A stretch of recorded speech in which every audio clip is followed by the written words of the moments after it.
सावन महीने में पहला दिन एक बेलपत्र शिव को अपनी मनोकामना कर कर रोग दोग बीमारी तकलीफ कष्ट दूर करने के लिए शंकर के शिवलिंग पर अगर बन सके तो मंदिर में, आप लोग तो यहाँ हैं तो देवाधिदेव महादेव कंकर शंकर को चढ़ाओ, और अगर बेलपत्र नहीं हो तो बेलपत्र जो चढ़ी हुई हो उसी को धोकर वापिस चढ़ाओ। एक देवराज नामक का ब्राह्मण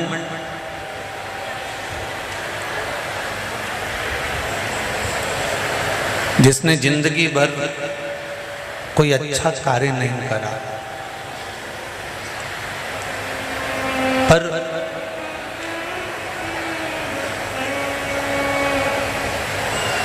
उसकी माता ने एक पुण्य का कार्य किया था।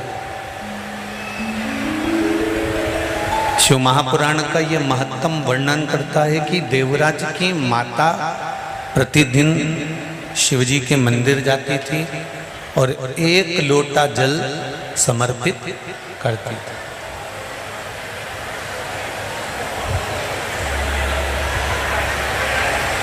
अब एक बात का स्मरण आपको रहे, जब पांडवों ने यज्ञ करा, उस यज्ञ में एक घंटा लगाया गया।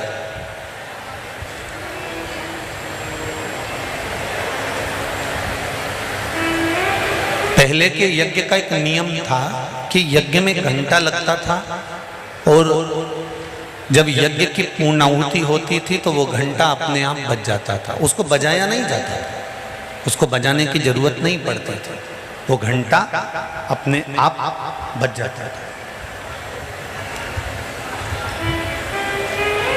पर पांडवों के उस यज्ञ में वो घंटा नहीं बजा। जब पांडवों के यज्ञ में वो घंटा नहीं बजा, तब पांडवों ने गुरुजी से जाकर कहा, गुरुदेव आखिर कारण क्या है जो ये घंटा नहीं बजा? हमने क्या यज्ञ ठीक नहीं करा? हमने क्या अनुष्ठान ठीक नहीं करा?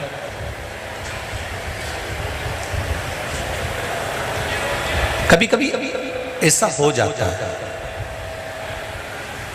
आपने किसी को पशुपति व्रत के बारे में बताया, आपने किसी को कोई उपाय बताया कि तू ये कर ले, और उसने वो करा और उसका काम हो गया, और तुम वो उपाय 4 बार कर चुकी तो तुम्हारा काम नहीं हुआ।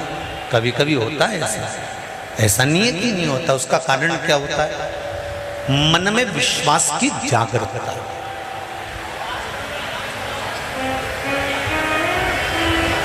मन में विश्वास की प्रबलता। जिसको आपने बताया उसने आपकी वाणी पर विश्वास कर लिया, और विश्वास करने के बाद उसने वो उपाय कर लिया। पर हो सकता है हम मंदिर जा रहे हों, हम देवालय जा रहे हों, हम नर्मदा जी के घाट जा रहे हों, हम प्रयागराज जा रहे हों, हम भगवान के मंदिर पहुंच रहे हों, उसके बाद भी हमारे भीतर इतना विश्वास जागृत नहीं हुआ। मैंने तेरे ही भरोसे, ओ बाबा तेरे ही भरोसे, हवा बिच उड़ती जावांगी, बाबा डोर हथो छड़नी ना में कटी जावांगी। भोले मैं तेरी पतंग, ओ शंभू मैं तेरी पतंग, हवा बिच उड़ती जावांगी, बाबा डोर हटो छड़ी नाम कटी जावांगी। हमारा विश्वास, हमारी दृढ़ता, हमारा भरोसा प्रबल होना चाहिए।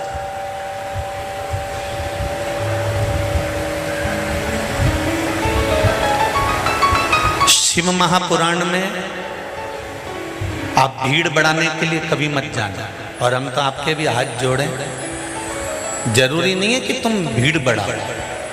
शिव महापुराण की कथा में जितनी देर तुम बैठो उतनी देर तुम ये विश्वास मानकर बैठना कि मैं बैठी हूं बाबा के चरणों में, तो ये मेरा विश्वास है कि शंकर भी मेरे कार्य सिद्ध करने के लिए मेरे घर तक पहुंचे।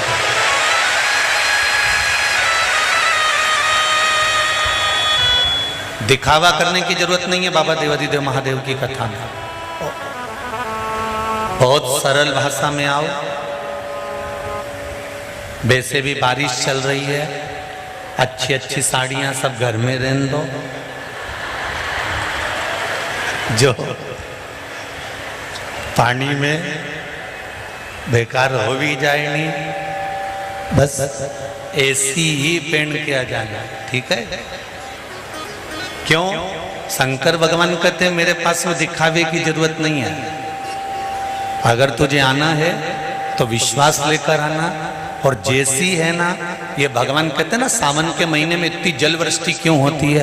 आषाढ़ में नहीं हो, भादों में नहीं हो, कुंवार में नहीं हो, कार्तिक में नहीं हो, और सावन में इतना पानी क्यों गिरता है? शंकर भगवान कहते हैं कि सावन में पानी इसलिए, और तुम देखना सावन में शादी ब्याह भी नहीं होते हैं क्या? क्योंकि दुल्हन ब्यूटी पार्लर से आए और पानी गिर जाए तो जैसी थी वैसी की वैसी हो जाए। तो शादी ब्याह भी सावन में। भगवान शंकर कहते हैं कि सावन में मैं इतना पानी इसलिए गिराता हूं कि तेरे भीतर जो विश्वास है, तेरे भीतर जो भक्ति है, वो सम्मुख है। तू जैसा है वैसा ही है, उसमें कुछ बदलने की जरूरत नहीं।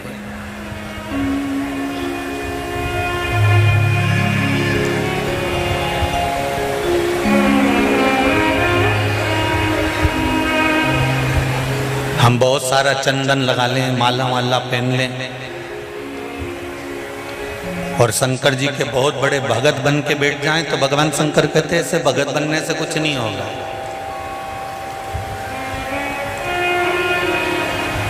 शंकर भगवान की कथा कहती है, तू तेरे घर से निकल कर आ, विश्वास लेकर चल, एक लोटा जल तेरे घर से जब तू लेकर चले तो ये विश्वास लेकर चलना कि मेरे घर की पूरी टेंशन, पूरी चिंता, पूरी समस्या, पूरा दुख मैं बाबा को समर्पित करने के लिए जा रही हूं, उसका है तो उसको देने के लिए जा रही हूं।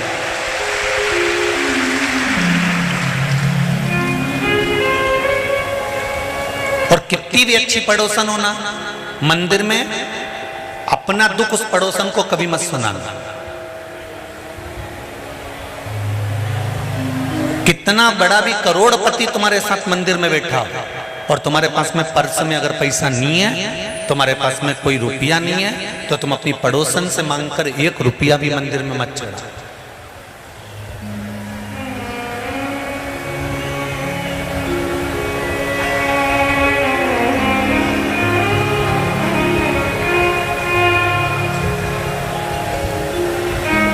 भगवान के दरवाजे पर जाओ और पड़ोसन से 10 रुपए मांगकर आरती में चढ़ाओ, या भगवान की गुल्लक में चढ़ाओ, या भगवान के चरणों में चढ़ाओ, तो भगवान को बुरा लगता है। बोलो सही है कि गलत है?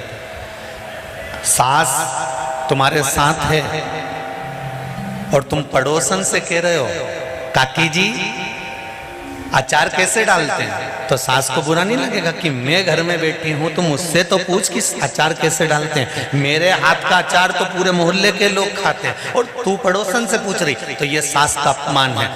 भगवान के मंदिर में बैठकर अगर पड़ोसन से मांग कर हम भगवान को 1 रुपए भी देते हैं तो इसमें भगवान का अपमान होता है। हमें क्या करना चाहिए? पड़ोसन से मांगने की जगह भोलेनाथ जी से कहना चाहिए कि तू मेरी झोली इतनी भरना कि मैं दोनों हाथों से तेरे मंदिर में देकर चल, मुझे मांगने की जरूरत नहीं पड़े, मुझे किसी के आगे झोली फैलाने की जरूरत नहीं पड़े। तेरा ही दिया मैंने खाया पिया, तेरा शुक्रिया, तेरा शुक्रिया है, मुझे मेरे बाबा ने बहुत दे दिया है, तेरा शुक्रिया है, तेरा शुक्रिया है। जब खेड़ापति सरकार समिति और लक्ष्य संस्था दोनों सीहोर आई कथा लेने के लिए, तो हमने पूछा कथा कौन करवा रहा है, तो कहा खेड़ापति सरकार और लक्ष्य संस्था करा रही है। हमने कहा जब खेड़ापति सरकार और लक्ष्य संस्था करा रही है तो ये निश्चित है कि खेड़ापति सरकार ही कथा कराने वाले हैं और लक्ष्य संस्था ही कथा कराने वाले हैं। कल जब हम आए इंदौर में तो जीतू पटवारी जी के पिताजी श्री रमेश चंद्र जी पटवारी जी के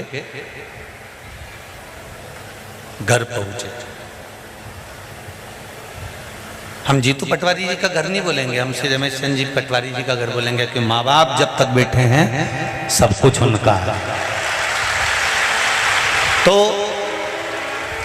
हम पहुंचे तो हमने कहा कि बड़ी कृपा हुई है जो बाबा ने कथा कराई है।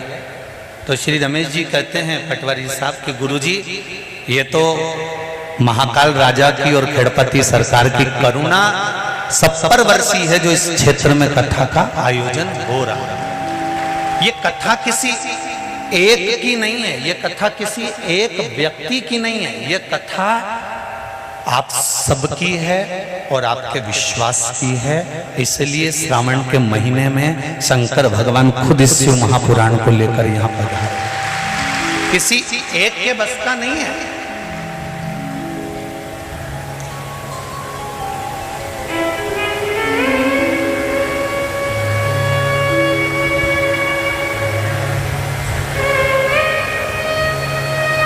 मंदिर का जब घंटा नहीं बजा, मंदिर का जब घंटा नहीं बजा तब पांडवों ने पूछा हमारी सेवा में कोई कमी रह गई है क्या, हमारी सेवा में कोई कमी है? कहा यज्ञ तो ब्राह्मणों ने पूर्ण करवाया। कर्मकांडी ब्राह्मण जब कोई पूजन कराने बैठता है तो अपने दिल से, अपने चित्त से, अपने मन से, अपने भाव से भगवान को रिझाकर पूर्ण पूजन कराता है। और हमेशा जजमान के हित के लिए जितना कर सकता है एक ब्राह्मण, एक कर्मकांडी ब्राह्मण उतना करता है। दुनिया के लोग अपने घर में दिवाली की पूजन करते हैं, पर ब्राह्मण अपने घर की दिवाली को छोड़कर जजमान के घर में दिवाली पूजन करने जाता है कि इनका भंडार भरा रहा है। इनका भंडार भरा रहेगा तो ये संपूर्ण विश्व का भंडार का आनंद भरते रहेंगे। इसलिए एक कर्मकांडी ब्राह्मण अपना पूर्ण आशीर्वाद, पूर्ण आनंद देता है।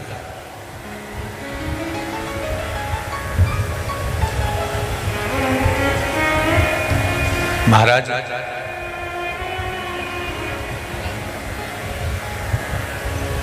शिव कथा कह रही है, घंटा नहीं बजा। जब घंटा नहीं बजा, ब्राह्मणों ने कहा कि हमने यज्ञ पूरा करवा दिया, हमने यज्ञ अच्छा करवा दिया, पर दो तरह का यज्ञ होता है।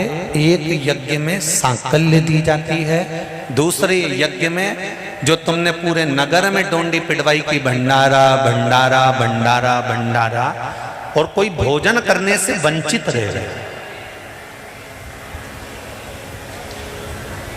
कोई भोजन करने से वंचित है, जरूर कोई भूखा रह गया है। पता करो कि कौन भूखा रहा। सेवकों को भेजा, नकुल, सहदेव, अर्जुन, भीम सब गए। तब पता करा कि एक बूढ़ा व्यक्ति अपने झोपड़े में बैठा हुआ है, और झोपड़े में बैठा हुआ वो बूढ़ा व्यक्ति कह रहा है कि मैं भंडारे का भोजन ग्रहण करने नहीं जाऊंगा। सबने हाथ जोड़े, नमन करा, प्रणाम करा कि क्यों भोजन करने नहीं जाओगे? तो कहा 108 अश्वमेध यज्ञ का फल अगर पांडव मुझे दे देंगे तो मैं उनके घर में भोजन कर लूंगा। अब 108 अश्वमेध यज्ञ का फल जब दिया जाता है जब 108 से ज्यादा यज्ञ आपने करे होते। 10 एकादशी आपने किसी बूढ़े व्यक्ति को दे दी, 5 एकादशी आपने किसी व्यक्ति को दे दी, 3 एकादशी का फल आपने किसी को दे दिया, तो एकादशी का फल आप कब दोगे? जब आपने 15 एकादशी कर रखी होगी, 50 एकादशी कर रखी होगी, 20 एकादशी कर रखी होगी, तब तो कोई फल आप दोगे। आपके पास में अगर 10 रुपए हैं तो आप किसी को 2 रुपए दे पाओगे। अब पांडवों ने तो इतने यज्ञ कभी करे ही नहीं थे, तो वो 108 अश्वमेध यज्ञ का फल कैसे दे देते? द्रौपदी के पास में युधिष्ठिर बैठे हुए थे और पांडवों ने आकर कह दिया कि 108 अश्वमेध यज्ञ का फल चाहिए।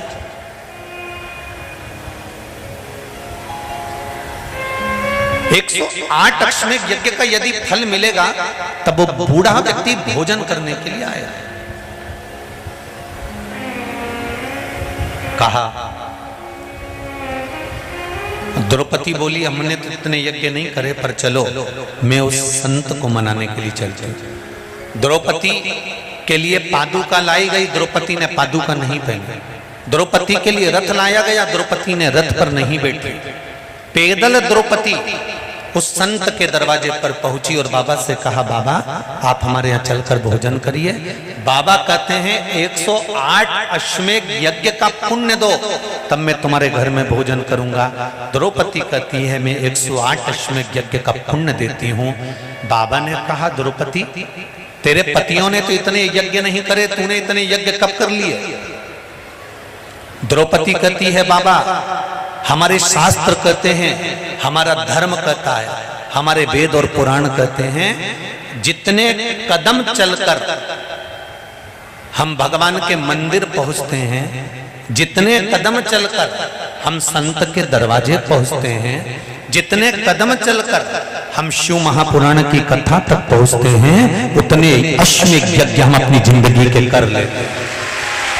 उतने अश्वमेध यज्ञ हमने करते हैं और हमारे अश्वमेध यज्ञ कोई साधारण नहीं है।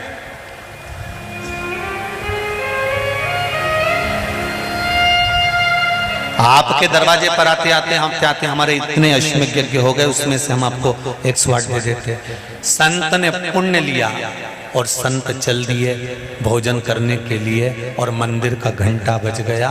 मेरी माताओं, मेरी जीजियों, मेरे भाई, एक बात का स्मरण रहे, हम प्रतिदिन जब 1 लोटा जल लेकर शंकर जी के मंदिर में जाते हैं ना चढ़ाने के लिए, तो हम भगवान शंकर के दरवाजे जाते जाते ना जाने कितने अश्वमेध यज्ञ का पुण्य अपने हाथ में लेकर इकट्ठा कर लेते हैं।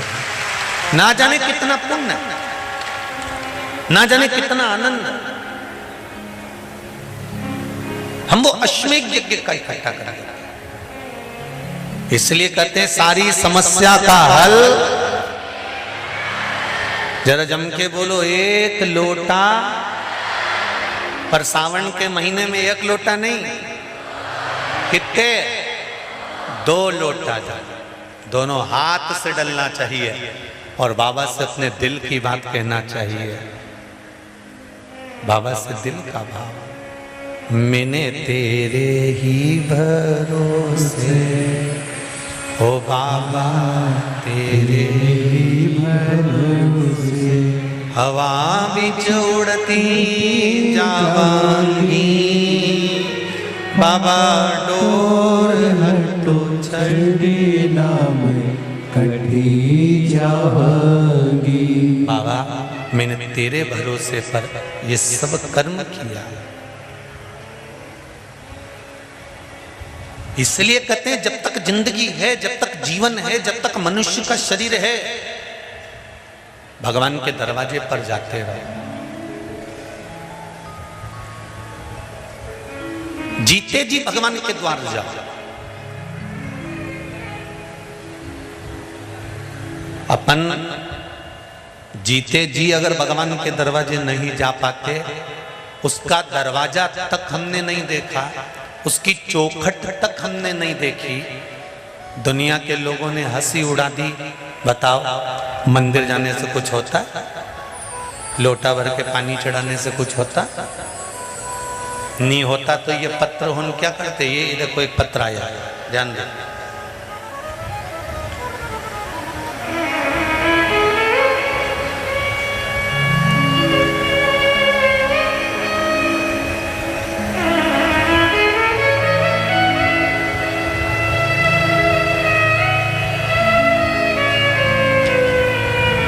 नाम रश्मि वैष्णव। कहीं बैठी हो तो हाथ हिलाइएगा, जहां बैठी हो दोनों हाथ हिलाइएगा। रश्मि जी वैष्णव।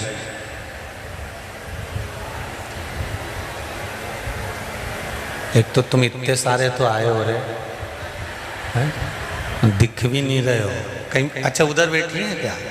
जहां बैठी हो तो हाथ हिला देना। रश्मि वैष्णव। 7 VIP श्रीनगर अन्नपूर्णा रोड पंडाल के पीछे ही घर है। अरे वाह, फिर तो पड़ोसी हो। भोलेनाथ जी का। गुरु जी शिव महिमा का मैं क्या बखान करूं गुरुदेव। हमारे भाई का रिश्ता नहीं हो पा रहा था, जहां से भी बात आती थी मना हो जाता, लोग कान भर देते थे। गुरुजी मैंने आपकी कथा शिव महापुराण की 1.5 साल से सुन रही हूं और मैंने भाई के लिए पशुपति व्रत किया। चौथा सोमवार को ही बाबा की ऐसी कृपा हुई कि एक रिश्ता आया और बाबा की कृपा से वो रिश्ता पक्का हो गया। 9 फरवरी 2023 की शादी निकल गई है और महादेव के आशीर्वाद से लड़की भी बहुत अच्छी मिली है। सोमवार के अगले ही दिन हम लोग कुबेरेश्वर धाम जाकर बाबा को प्रणाम कर कर आए।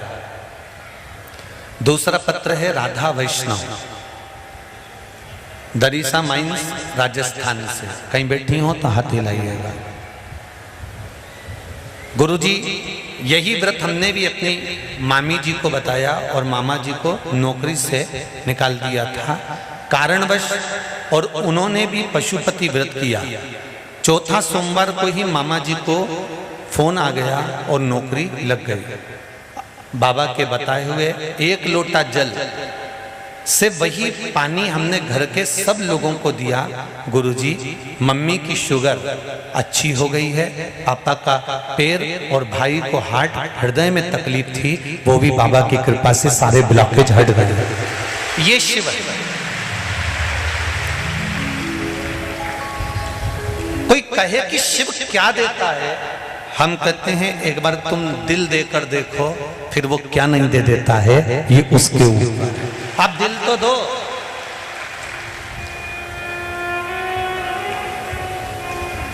दिल तो दूसरी जगह लगा के बैठे।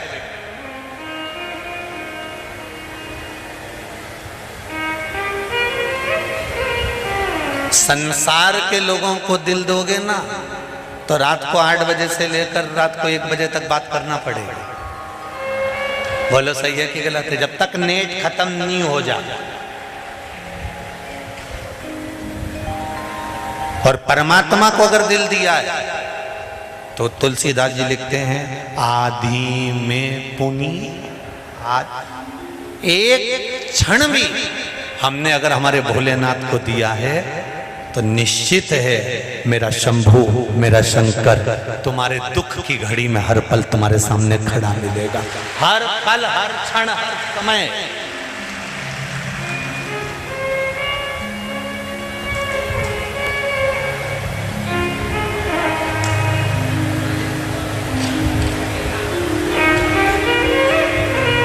छोड़ेगा नहीं।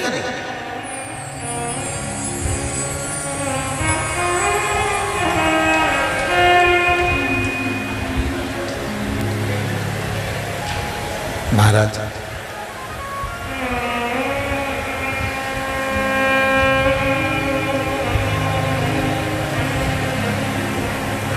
भक्ति और मुक्ति सहज होना चाहिए। धीमा बजाओ भोलानाथ डमरू, धीमा बजाओ, धीमा बजाओ भोलानाथ डमरू, धीमा बजाओ, धीमा बजाओ भोलानाथ डमरू, धीमा बजाओ, धीमा बजाओ भोलानाथ डमरू, धीमा बजाओ, धीमा बजाओ भोला, धीमा बजाओ, धीमा बजाओ भोला, धीमा बजाओ, धीमा बजाओ भोला, धीमा बजाओ, धीमा बजाओ भोला, धीमा बजाओ, अरे धीमा बजाओ भोलानाथ डमरू, धीमा बजाओ, धीमा बजाओ भोलानाथ डमरू, धीमा बजाओ, ओ धीमा बजाओ भोलानाथ डमरू, धीमा बजाओ, धीमा बजाओ भोलानाथ डमरू, धीमा बजाओ। भाव से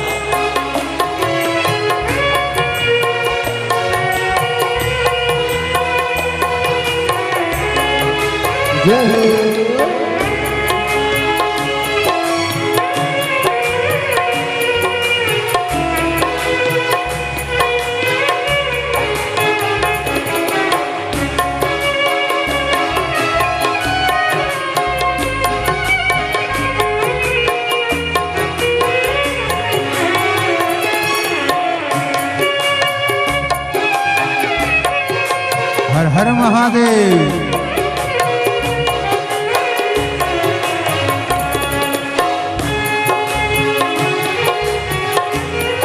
जय हो।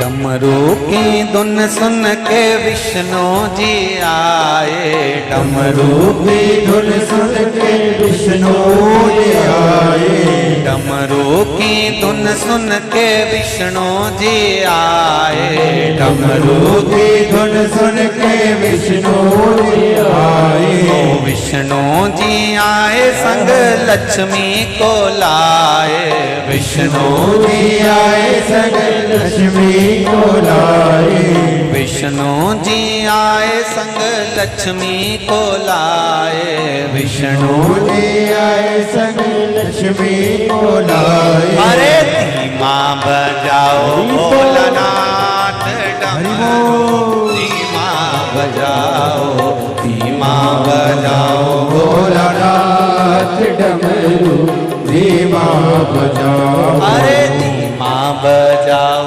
भोलानाथ डमरू, धीमा बजाओ, धीमा बजाओ भोलानाथ डमरू, धीमा बजाओ। दोनों हाथों से ताली से बजाते बड़े भाव से। हर हर भोले। शंभो बोले शंकर भगवान की भोले।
डमरू की धुन सुन के ब्रह्मा जी आए। डमरू की धुन सुन के ब्रह्मा जी आए। ब्रह्मा जी आए संग ब्रह्मणी को लाए। ब्रह्मा जी आए संग ब्रह्मणी को लाए। ब्रह्मा जी आए संग ब्रह्मणी को लाए। ब्रह्मा जी आए संग ब्रह्मणी को लाए। अरे धीमा बजाओ हरि हरि बोल। धीमा बजाओ धीमा बजाओ भोलानाथ डमरू धीमा बजाओ। ओ धीमा बजाओ भोलानाथ डमरू धीमा बजाओ। धीमा बजाओ भोलानाथ डमरू धीमा बजाओ। ओ धीमा बजाओ भोला धीमा बजाओ। धीमा बजाओ भोला धीमा बजाओ। ओ धीमा बजाओ भोला धीमा बजाओ। धीमा बजाओ भोला धीमा बजाओ। अरे धीमा बजाओ भोलानाथ डमरू धीमा बजाओ।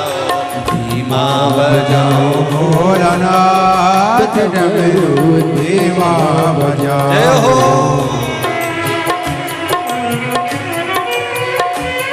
जितने लोग पंडाल में 1 2 3 पंडाल और पंडाल से बाहर और जितने लोग सामने की बिल्डिंगों की छत पर खड़े हैं, जितने बिल्डिंगों की छत पर खड़े हैं वो भी दोनों हाथों से ताली सेवा देते हुए बड़े प्रेम से दोनों हाथों से जय हो।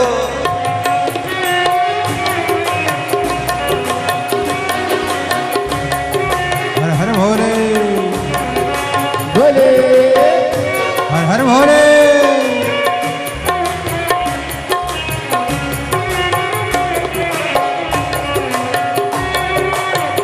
बम बम लहरी।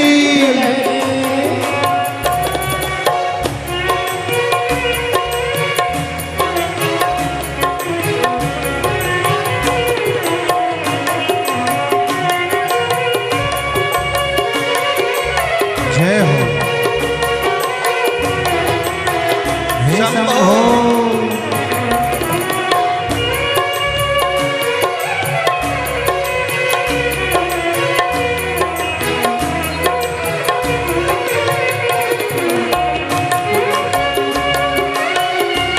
हे भोले।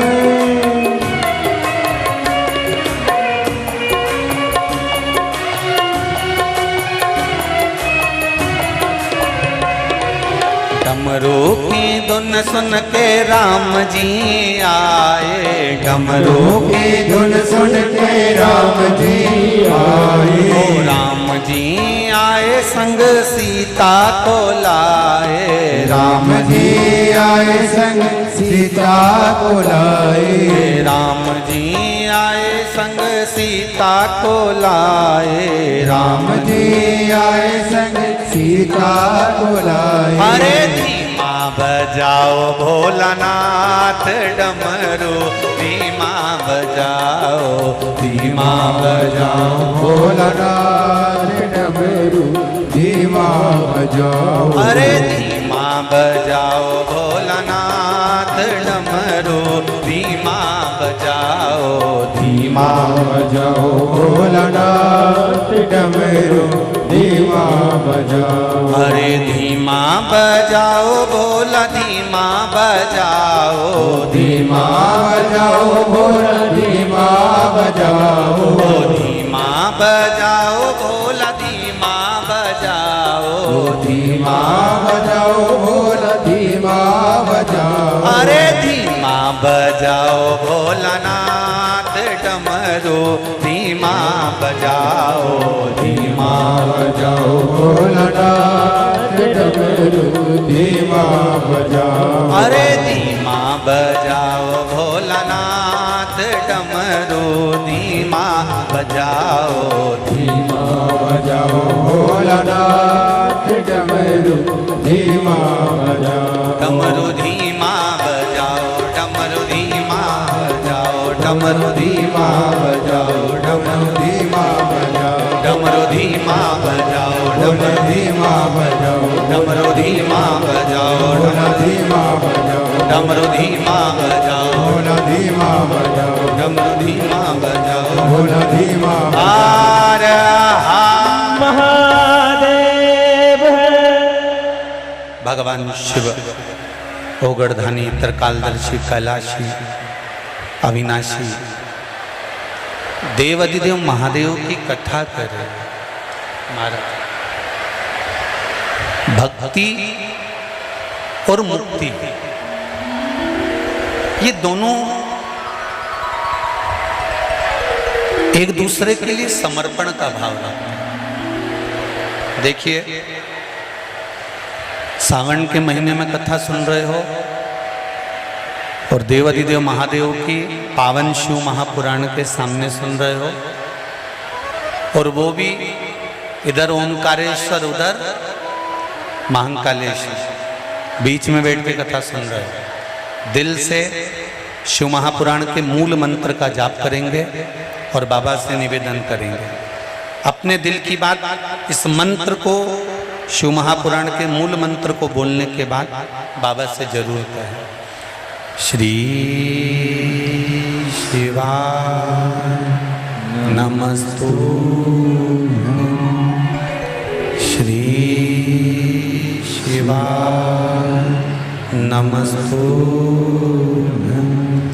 श्री शिवाय नमस्तुभ्यं श्री शिवाय नमस्तुभ्यं श्री शिवाय नमस्तुभ्यं भोला सब दुख काटो मारा ओ भोला सब दुख काटो शिव शंकर जपो तेरी माला भोले बाबा जपो तेरी माला भोला सब दुख काटो मारा ओ भोला सब दुख काटो मारा। शिव पुराण कहती है महाराज देवराज पाप करने वाला गलत कर्म करने वाला पर उसकी माता का एक पुण्य बड़ा प्रबल था।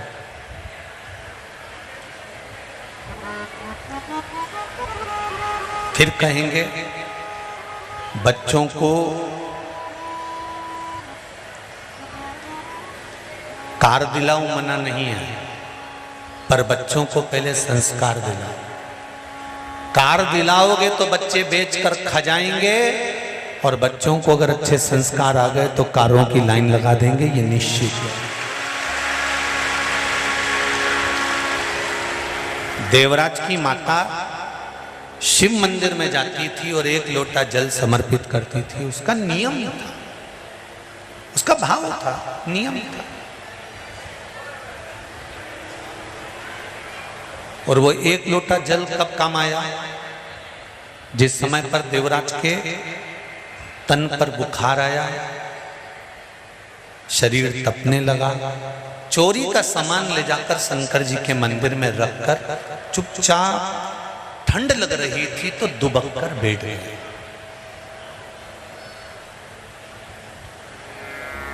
कोई वस्त्र नहीं है उसके पास, पर शरीर को दुबक कर शिव मंदिर के अंदर बैठ गया। वहां कोई विद्वान ब्राह्मण मस्तक पर त्रिपुंड लगा हुआ है, कंधे पर जनेऊ पड़ी हुई है, गले में रुद्राक्ष की माला है और ब्राह्मण शिव महापुराण का पाठ कर रहा था। ब्राह्मण जब शिव महापुराण का पाठ कर रहा था तो थोड़ी थोड़ी देर में वो मुख से हर हर महादेव बोल रहा है।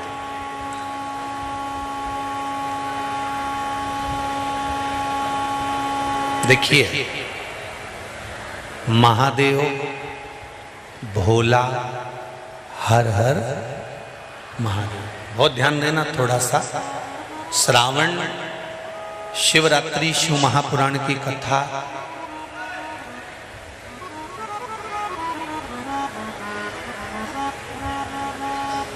खेड़ापति और लक्ष्य सेवा संस्थान द्वारा चल रही है। इसमें आपको 3 चीजों का स्मरण करना है। महादेव, भोला और हर हर महादेव। इन तीनों का उच्चारण कहां कहां पर करना चाहिए वो समझिए जरा। अभी तक जितनी भी आपने शिव पुराण सुनी होगी उसमें हमने ये वर्णन नहीं करा।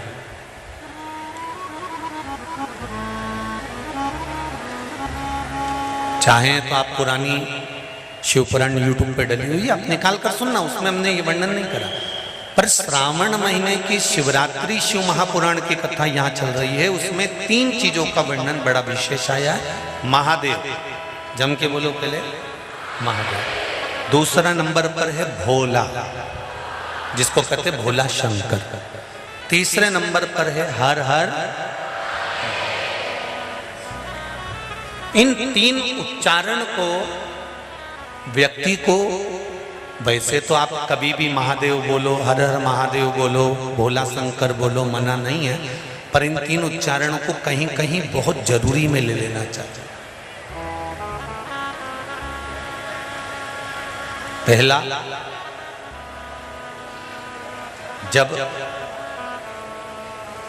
आप किसी कार्य के लिए आगे बढ़ रहे हो और वो कार्य हो ही नहीं रहा, बहुत प्रयास कर लिया आपने और वो काम हो ही नहीं रहा, अथक प्रयास कर कर थक गए, तब घर से जब निकलो तो एक विचार कर कर निकला, मुख से कहकर निकलना कि आज मैं इस कार्य के लिए जा रहा हूं और मेरे साथ मेरा महादेव जा रहा है। कौन जा रहा है? महादेव जा रहा है। वापिस आओगे, ज्यादा से ज्यादा ये होगा 15 दिन, 20 दिन, 25 दिन, 30 दिन लगेंगे। जो कार्य कर कर आए हो उसका रिजल्ट आपके पक्ष में जरूर आएगा, क्योंकि महादेव को आप साथ लेकर जाते हैं।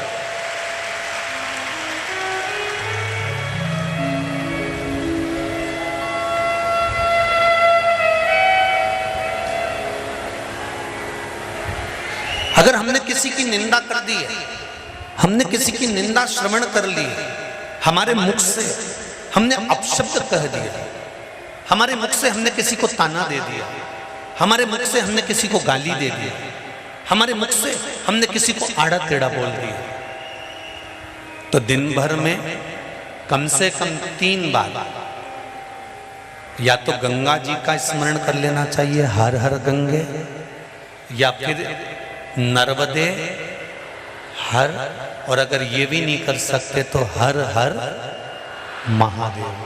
3 बार मात्र स्मरण कर लेने से जीव के मस्तक का जो पाप है वो क्षीण होने लगता है, समाप्त।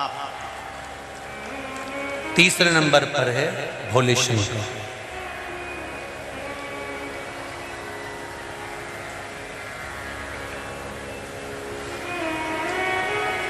बहुत तेज क्रोध आ रहा,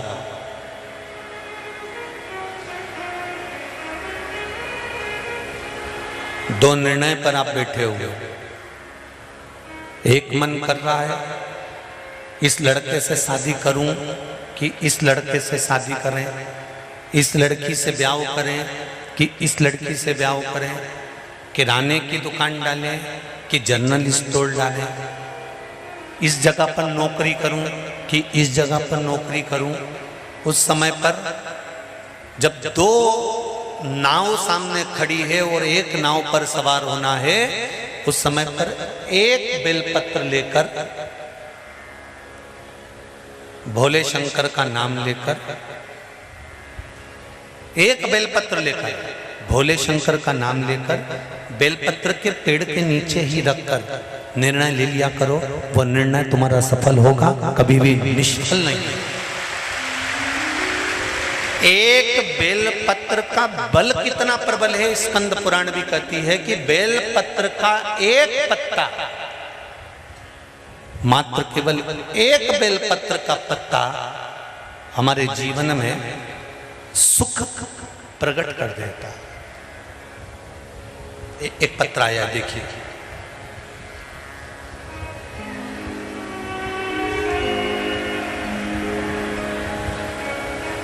मैं प्रेमलता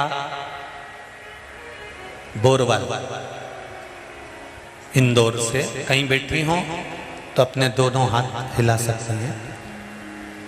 प्रेमलता बोरवाल आप ही हैं, दोनों हाथ हिला देंगे।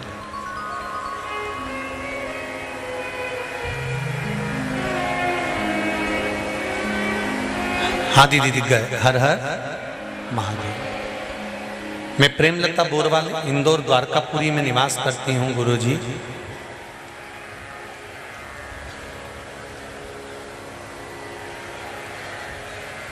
मेरे लीवर में तो गांठ लीवर में बन गई थी, लीवर में 2 गठान बन गई थी।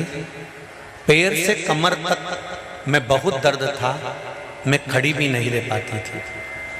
2021 में रुद्राक्ष महोत्सव सियोर में हम आए थे, जहाँ से हमें रुद्राक्ष प्राप्त हुआ था। हमने उस रुद्राक्ष का जल पिया और हमें उससे बहुत आराम हुआ, और अब पूर्ण रूप से वह दोनों गठान खत्म हो चुकी है। हमने जांच कराई, उसमें दोनों गठाने समाप्त हो गए। ये शिव है। बैठो बहन। हर हर महादेव। तेरी कृपा बिना न हिले एक भी अणु, लेते हैं श्वास तेरी कृपा से तनु तनु। एक बात अपनी बुद्धि में बिठा कर रखिए, एक बात अपने जीवन में बिठा कर रखिए। शिव महापुराण के अंतर्गत अगर कुछ है तो आपका विश्वास है। और इस पावन व्यासपीठ से फिर कह रहा हूं, जितने भी लोग इस पावन शिव महापुराण की कथा को सुन रहे हैं, माना 1 2 3 सारे पंडाल भरे हुए हैं और आप लोग बाहर बहुत देर से खड़े हो, मैं मानता हूं, पर विश्वास रखकर मेरे महाकाल राजा पर, मेरे ओमकारेश्वर पर, मेरे कुबेरेश्वर महादेव पर विश्वास रखकर एक बार दिल से शिव महापुराण की कथा यदि सुन रहे हो और 7 दिन की श्रावण महीने की पूरी कथा सुन रहे हो, कामना कर कर बैठना, ये पक्का है 3 महीने में तुम भी कुबेरेश्वर धाम में आकर मिलोगे, ये निश्चित है।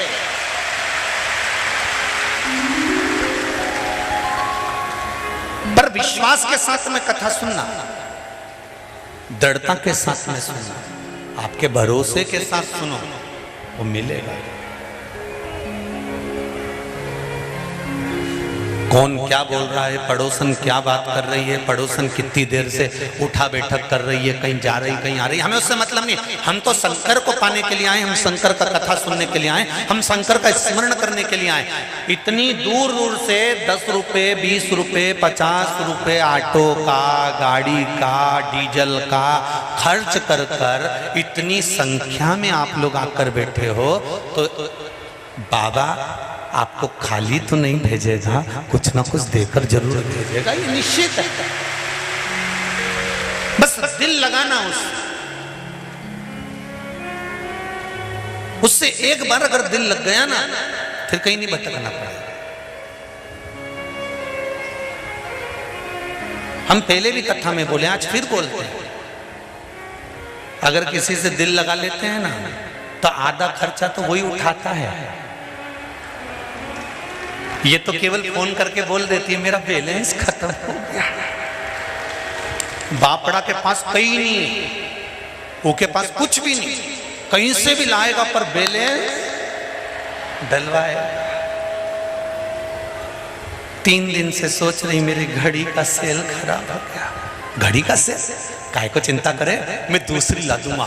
दूसरे दिन तो 5000 की घड़ी ला के दे दी।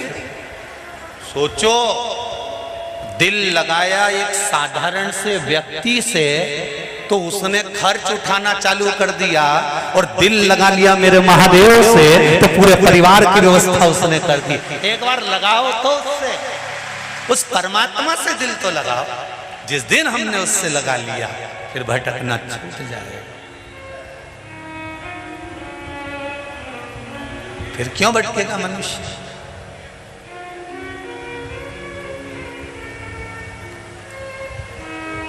उसके सहारे हो जाए।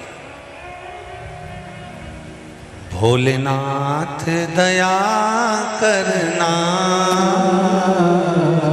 मैं तेरे भरोसे हूँ।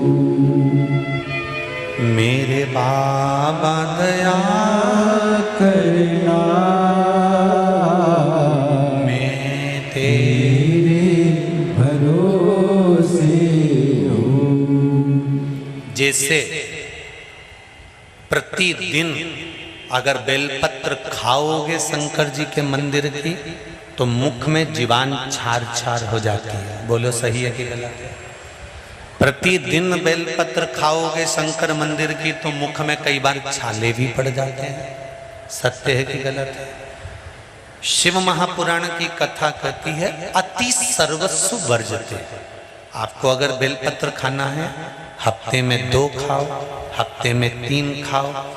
मुंह में अगर छार छार हो रहा है, छाले पड़ रहे हैं, तो बेलपत्र को, शिवजी की चढ़ी हुई बेलपत्र को सुखाकर चूरा बनाकर इतनी सी चुटकी भर खा लिए, पानी पी लिए। लीवर गड़बड़ हो गया है, डायलिसिस चल रहा है, किडनी गड़बड़ हो गई है, डॉक्टर बोल रहा है कि डायलिसिस करवाना पड़ेगा, तो बेलपत्री के पीछे की जो डांट होती है जिसको आप लोग तोड़ के फेंक देते हैं, वो बेलपत्री के पीछे की जो डांट है ये ब्रह्मा विष्णु महेश। समझ में आ रहा है आप लोगों को? बीच में जो डंडी दिख रही है आपको, इसके बीच में बड़ी पत्ती और 2 पत्ती के बीच में जो खाली जगह है, ये खाली जो डंडी है इसमें 33 कोटि देवी देवताओं का स्थान होता है। किसका स्थान है?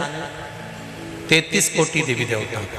इसलिए बेलपत्र चढ़ाते समय बेलपत्र को इस जगह से पकड़कर समर्पित किया जाता है कि 33 कोटि देवी देवताओं का स्पर्श कर कर, ब्रह्मा विष्णु महेश का स्पर्श कर कर चढ़ाया जाता है। बेलपत्री के नीचे की जो डंडी होती है, ये 2 पत्ती से लेकर नीचे का जो भाग होता है, ये स्कंद पुराण कहती है इसमें 64 योगनियां और मेरी माता पार्वती का संपूर्ण जितनी शक्तियां हैं वो सारी शक्तियां इस डंडी के अंदर विराजमान होती हैं। इस डंडी के पीछे एक गोखरू होता है जिसको माताएं तोड़ देती हैं। वो जो टूटा हुआ गोखरू रहता है उसमें भगवान शंकर के प्रत्येक गण का भाव रहता है। इनका काम क्या रहता है? जब शरीर में किसी व्यक्ति के जीवन में जब दुख तकलीफ या रोग बढ़ता है तो वो गोखरू जो नीचे का रहता है, वो टूटा हुआ गोखरू अशोक सुंदरी वाली जगह पर चढ़ाकर हफ्ते में 2 बार उसको चबा चबा कर अगर खा लिया जाए तो डायलिसिस की जरूरत नहीं पड़ती, डायलिसिस छूट जाता है। लीवर और किडनी काम करना प्रारंभ कर देते हैं। और अच्छे से सुन लेना, अभी की अभी घर जाकर शुगर की जांच करना। शुगर कितनी भी हाई जा रही होगी, बेलपत्री के नीचे का गोखरू टूटा हुआ अशोक सुंदरी पर चढ़ाकर खाकर 5 से 7 मिनट मुंह में रख लीजिए और उसके बाद शुगर की जांच कर लीजिए, शुगर लेवल में मिलना प्रारंभ हो जाएगा। बेलपत्री का जो सुख है वो जीवन का आनंद देना है।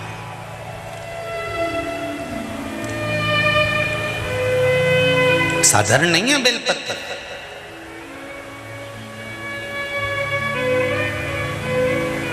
देवराज ब्राह्मण की माता के पुण्य देवराज नाम के ब्राह्मण की माता का एक लोटा जल चढ़ाया हुआ कहाँ काम आया?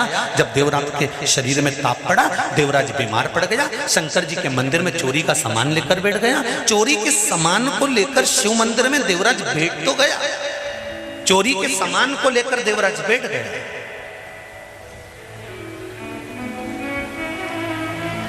थोड़ी थोड़ी देर में हर हर महादेव कहा। देवराज को गुस्सा आया, मेरे शरीर में तपन हो रही है, मेरा सिर दर्द हो रहा है, मेरे शरीर में कष्ट हो रहा है, और ये हर हर महादेव कहने में लगा हुआ है।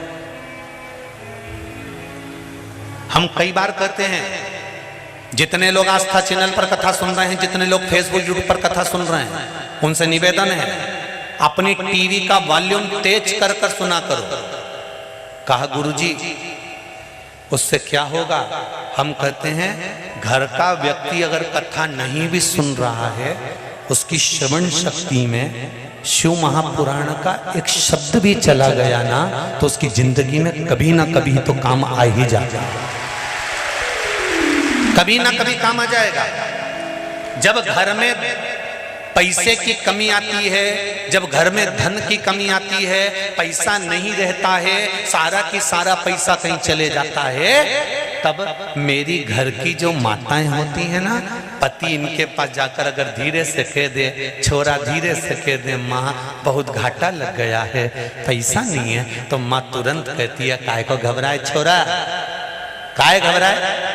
और माँ अंदर जाए और माँ ने एक डब्बे में थोड़ा सा पैसा छुपा कर रखा था, वो निकाल कर लाके दे देती है।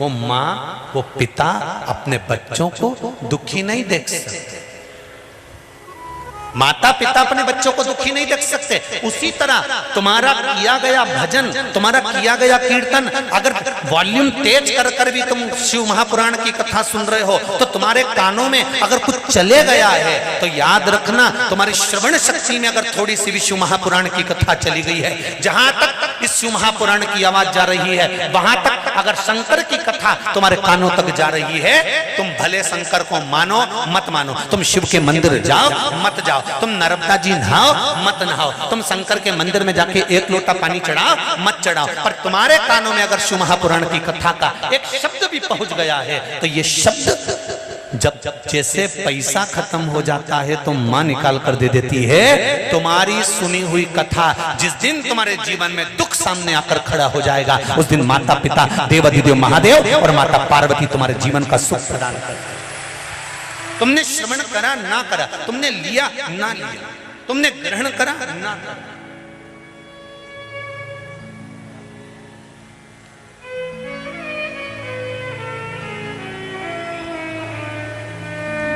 कई लोग कहते हैं महाराज जी इतने सारे लोग आते हैं, क्या सभी लोग आपकी कथा सुनते हैं? हमने कहा नहीं, चोटे भी आते हैं, इसमें कौन सी दिक्कत वाली बात? अब इतने सारे आप लोग बैठे हो, अब आपको भी नहीं मालूम है कितनी चोटी बैठी रहे और कितना चोटा बैठा, किसको मालूम? अरे बोलो तो री जीजिया, सही है कि गलत है? और जितने जीजा बैठे वो भी बोल दो, सही है कि गलत है? किसको मालूम कौन क्या करने आया? आप कथा लेने के लिए आए और वो आपकी चेन लेने के लिए आया, आप कथा लेने के लिए आए, वो आपका गले का मंगलसूत्र लेने के लिए आया, किसको मालूम? पर हमने अभी कथा में कहा था, चोरी करने वाला चुरा चुरा के मर जाएगा तो भी चोटा की चोटा ही रहेगा, और जिसके गली की चेन और मंगलसूत्र चले भी गया वो 4 दिन रो भी रहेगी, तो ये पक्का है 15 दिन बाद फिर उसके गले में चेन और मंगलसूत्र आ जाएगा, ये निश्चित है। पर वो चोटा तो, अरे बोलो तो जम के, वो चोटा तो चोटा ही रहेगा, वो जिंदगी भर चोर चोर के ही मरी जाए। इसीलिए निवेदन है, तेरा क्या होगा रे कालिया, संभाल कर कर्म ठीक हो, मत बुरे कर्म कर बंदे वरना पछताएगा, भगवान की आंखों से तू बच नहीं पाएगा, तू बच नहीं पाएगा। अरे ओ अज्ञानी मत करना, आप अपना अपना कर्म करे जाओ, कभी ना कभी वो फल देने में पीछे नहीं हटेगा। माँ रखे हुए पैसे को निकालकर दुख की घड़ी में दे देती है। हमारी श्रवण करी हुई शिव महापुराण की कथा भले हमने सुनी ना सुनी, पर कानों में गई तो सरी, वो कहीं ना कहीं निकलकर सम्मुख आ ही जाती।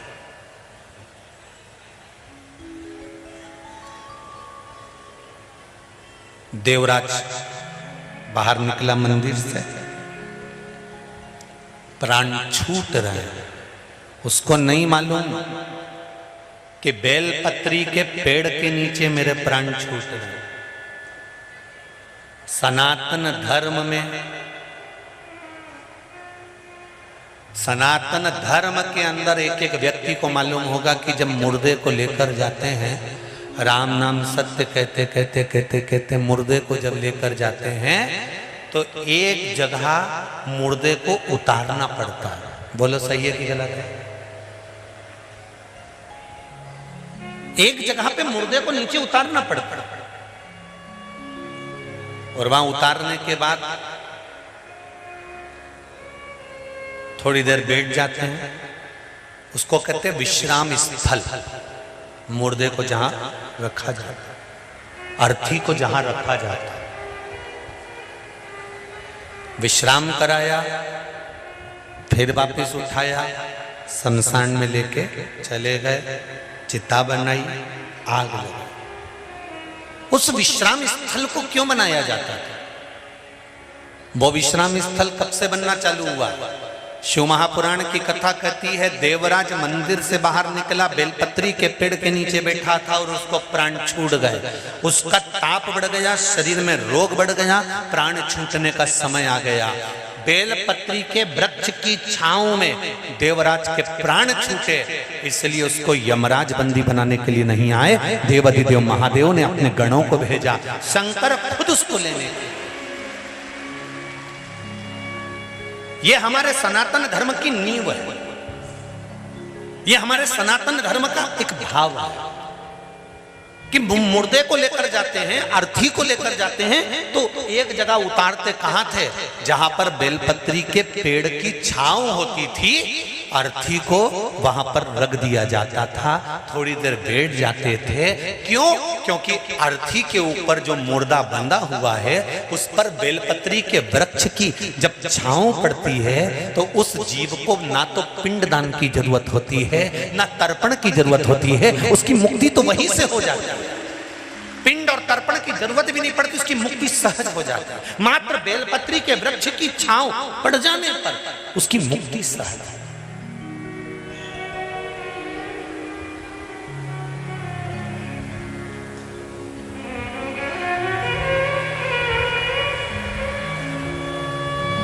गर्ग संहिता वर्णन करती है, एक कर्मकांडी ब्राह्मण, पूजन कराने वाला ब्राह्मण जजमान से जब बेलपत्र शंकर जी पे चढ़वाता है और बोल कर चढ़वाता है कि एक बेलपत्र शिव को चढ़ाओ, एक और बेलपत्र शंकर भगवान को चढ़ाओ। ब्राह्मण जितनी बार मुंह से बोलता है कि बेलपत्र शिव को चढ़ाओ, जजमान जो शंकर भगवान पर बेलपत्र चढ़ाता है उस बेलपत्र का आधा अंश तो ब्राह्मण के घर पर पहुंच जाता है शिव की कृपा से। मात्र बोल देने पर कि बेलपत्र चढ़ाइए, बेलपत्र समर्पित करिए, भगवान शंकर को बेलपत्र चढ़ाइए, भगवान शिव को बेलपत्र चढ़ाइए।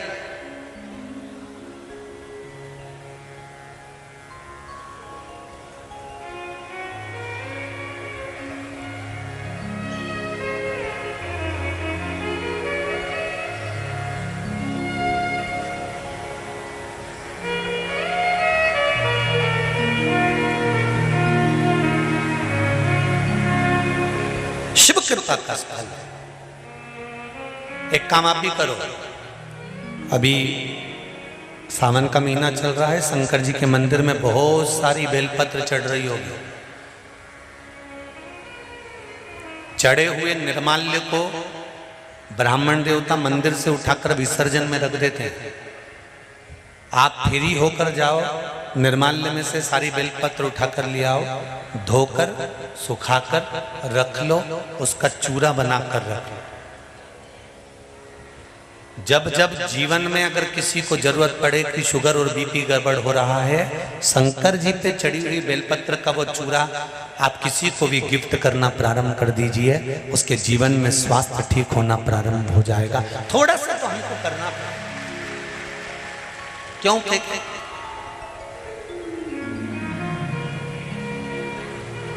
कल हमने एक मैसेज में पढ़ा था, हरदा में एक संस्था तैयार हुई है। वो संस्था प्रत्येक शंकर जी के मंदिर में से निर्माल्य उतरे हुए फूल पत्ती माला लेने के लिए जा रही है। केवल एक मिस कॉल करो और वो मंदिर पहुंच जाती है और निर्माल्य चढ़ा हुआ बेलपत्र फल फूल जो भी है वहां पर चढ़ा हुआ फूल आदि वो लेकर आ जाते हैं। फिर हमने फोन लगाया यहीं से जहां हम ठहरे, उनका मैसेज तो हमारे पास में, हम जब जीतू भैया के घर पर बैठे हुए थे पटवारी जी के यहाँ तब आ गया था। फिर हम वहाँ से गए, फिर जहाँ हम रघुवंशी जी के यहाँ ठहरे हैं वहाँ हमने उस पत्र को पढ़ा। तो फिर हमने फोन करा उनको कि बहुत बहुत साधुवाद है, आप इतने सारे निर्माल्य का करोगे क्या? तो कहा गुरुजी इस निर्माल्य की हम खाद तैयार करेंगे। रिसर्च वालों ने रिसर्च करा है कि बेलपत्री के पत्तों की जो खाद तैयार होती है उस खाद से खेत में, गमले में, बगीचे में जब डाली जाती है वो खाद, तो अलग से कोई यूरिया या खाद डालने की जरूरत नहीं पड़ती। बेलपत्री की खाद 2 साल तक जमीन को उर्वरकता प्रदान करती रहती है। बेलपत्री की खाद में इतना बल है कि 2 साल तक ना तो कोई दवाई डालना पड़ती है, ना कोई खाद डालना पड़ती है, ना कोई यूरिया डालना पड़ता है। खेत में बेलपत्री की पत्ती की जो खाद तैयार करी जाती है वो खाद फल प्रदान कर देती है। 2 साल तक खेत खराब नहीं होता, ना उसमें दवाई की जरूरत पड़ती है, ना कोई कीट। जरा विचार करिए बेलपत्री में कितना बल है।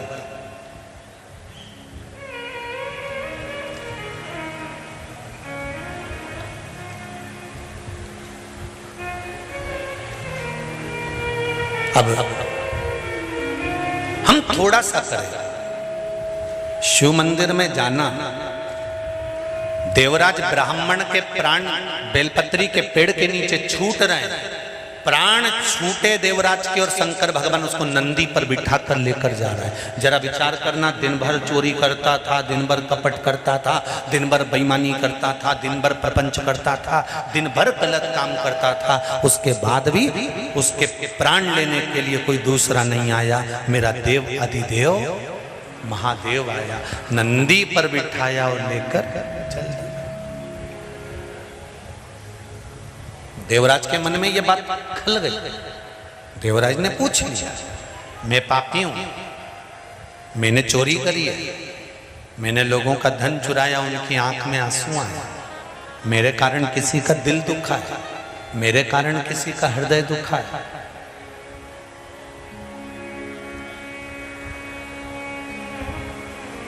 मेरे कारण किसी ना किसी को दुख हुआ है।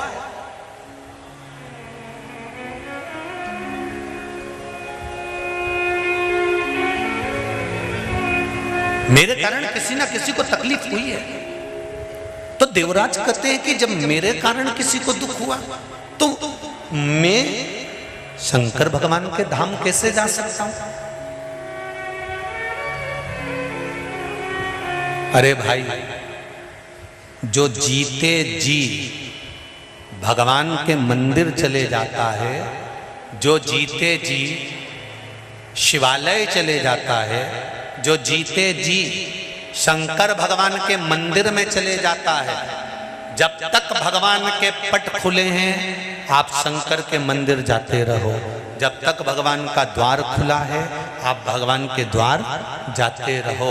मरने के बाद तो ये शरीर अगर लेकर भी जाएंगे और पंडित जी को मालूम पड़ गया कि सामने से मुर्दा आ रहा है तो तुरंत भगवान को पर्दा लगा दिया जाता है कि मुर्दा निकल कर जा रहा है, जल्दी से पट बंद कर दो। मुर्दा निकल कर जाता है तो मंदिर के द्वार भी बंद कर दिए जाते हैं। मुर्दा निकल कर जाता है तो मंदिर में पर्दा डाल दिया जाता है। मुर्दा निकल कर जा रहा होता है तो भगवान को राजभोग नहीं कराया जाता। मुर्दा निकल कर जा रहा है तो भगवान को आचमन नहीं कराया जाता। जब पंडित जी को मालूम पड़ के जाए कि यहाँ से मुर्दा जा रहा है तो पंडित जी तुरंत पर्दा लगा देते हैं कि मुर्दा निकल जाने दो, फिर भगवान को राजभोग कराएंगे। मुर्दा निकल जाने दो, फिर भगवान को जल पिलाएंगे। मुर्दा निकल जाने दो, भगवान को आचमन करा देंगे। मुर्दा निकल जाने दो, फिर भगवान की आराधना कर लेंगे, फिर पट खोल देंगे। भगवान समझा रहा है कि जीते जी मेरे मंदिर में आ, मेरा दरवाजा खुला है, तब तू मेरे मंदिर में प्रवेश कर जा। अगर पृथ्वी पर रहकर मेरा दरवाजा खुला हुआ है और तू मेरे मंदिर में नहीं आ सकता, तो तेरे मरने के बाद जब तू बैकुंठ में जाएगा और दरवाजा बजाएगा, दरवाजा खोलो, मैंने पृथ्वी पे जाके खूब पुण्य करा, मैं पृथ्वी पर जन्म लिया था, मैं तो खुद इंदौर में ही रहता था। तो भगवान भी कहेगा इंदौर में रहता था तो कथा सुनने गया?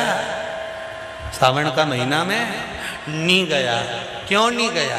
पानी तेज एरिया था।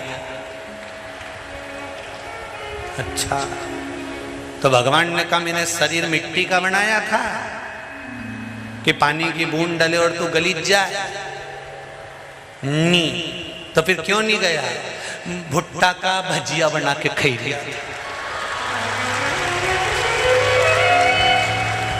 भगवान भी बोले ले जाओ इसको नरक में, इसको भुट्टा का भजिया बहुत पसंद है तो इसका ही भजिया बना तेल में तल।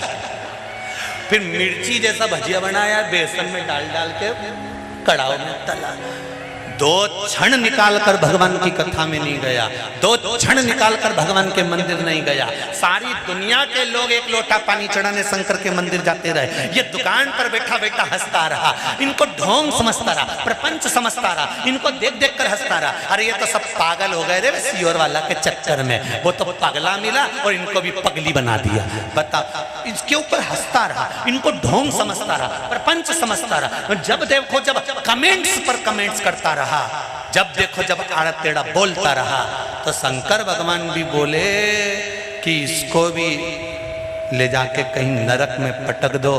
तो नंदी ने जाकर शंकर भगवान से कहा कि वो दुकान पे बैठकर कमेंट्स करता था, दुकान पर बैठकर अपशब्द बोलता था, जो भी जल चढ़ाने जाए उसको आड़ा टेढ़ा बोलता था, उसको नरक पटका जा रहा है। शंकर भगवान तुरंत बैकुंठ में जाते हैं। भगवान विष्णु से कहते हैं इसको नरक क्यों पटक रहे हो? तो कहा दुकान पे बैठकर आड़ी टेढ़ी बात बोलता था, कोई जल चढ़ाने जाए तो उसको गालियां दे, कोई जरा सा पूजन करे तो उसको अपशब्द बोले, तो इसको नरक क्यों पटक रहे हो? इसको नरक मत पटको, क्योंकि जब वो जल चढ़ाने जा रही थी उसके जल के लोटे पर इसकी दृष्टि पड़ गई थी तो इसकी तरफ से भी जल चढ़ गया था। इस पापी का भी उद्धार उसने कर दिया।